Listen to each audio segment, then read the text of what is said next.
पन्नू आकिल शहीद जान मोहम्मद महर जे कातिलनि जी गिरफ़्तारी जे लाइ प्रेस क्लब पन्ने आकिल में मुनक़िद कयल एहतजाजी मेले खे ख़िताब कंदे GUI सखर जे general secretary Mohammad Saleh Indhar PP अॻवान जाम ग़ुलाम क़ादिर धारे जो सहाफ़ी नवीद खेड़ो आज़म मस्तोई अलहवर बोज़दार हैदर मस्तोई अनस घांगरो लतीफ़ लगारी ऐं ॿियनि चयो त 50 ॾींहं गुज़री वञण बावजूद शहीद जान मोहम्मद महर जे कातिलनि ऐं सहूलियतकारनि खे पुलिस गिरफ़्तार करे नाहे सघी।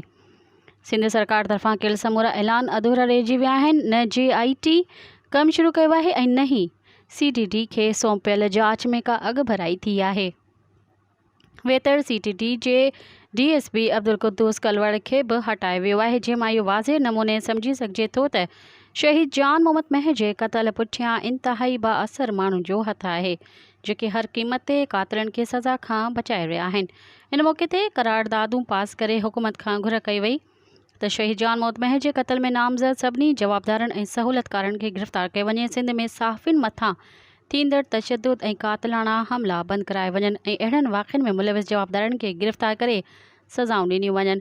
एहतजाजी मेड़ काशिफ कलवड़, डॉक्टर आफ़ताब सूमरो, रशीद कोराई, इसहाक जसकाणी, मियां ख़ैरुद्दीन इंढड़, मनोहर सिकायल, इनायत भट्टी, अयाज़ शेख ऐं ॿियनि पिणु शिकायत ऐं ख़िताब कयो। एहतजाजी मेड़ बाद प्रेस क्लब खां चिंघा चौक ताईं एहतजाजी रैली कढी वई, जंहिं दौरान शहीद जान मोहम्मद महर जे कातिलनि ऐं सहूलियतकारनि जी गिरफ़्तारी जे लाइ सख़्त नारेबाज़ी कई वई। इन मौक़े ते ऐलान कयो वियो त शहीद जान मोहम्मद महर जे कातिलनि जी गिरफ़्तारी ताईं सखर ऐं घुड़की ज़िले जे सभिनी नंढनि वॾनि शहरनि ऐं प्रेस क्लबनि जे अॻियां एहतजाजी मेड़ मुनक़िद करे मुज़ाहिरा कया वेंदा।